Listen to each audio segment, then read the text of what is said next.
Hello दोस्तों, आप लोग कैसे हैं। उम्मीद है कि आप लोग अच्छे होंगे, स्वस्थ होंगे, मस्त होंगे। मैं कुसुम मौर्य एक देवी गीत लेकर आई हूँ। आप लोग को अच्छा लगे तो लाइक कमेंट सब्सक्राइब कर देना और कमेंट में ज़रूर बताइएगा ये गीत कैसा लगा।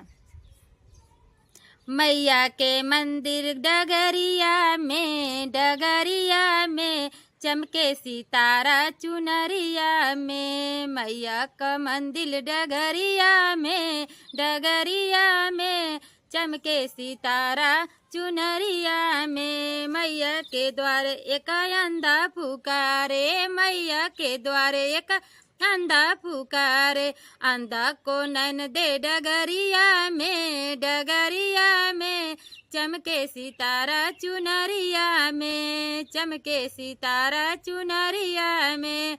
मैया के मंदिर डगरिया में चमके सितारा चुनरिया में, चमके सितारा चुनरिया में। मैया के द्वारे एक लंगड़ा पुकारे, मैया के द्वारे एक लंगड़ा पुकारे। लंगड़ा को पर दे डगरिया में चमके सितारा चुनरिया में, चमके सितारा चुनरिया में।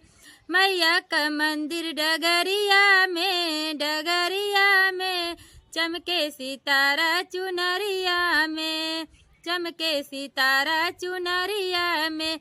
मैया के द्वारे एक बाजिन पुकारे, मैया के द्वारे एक बाजिन पुकारे।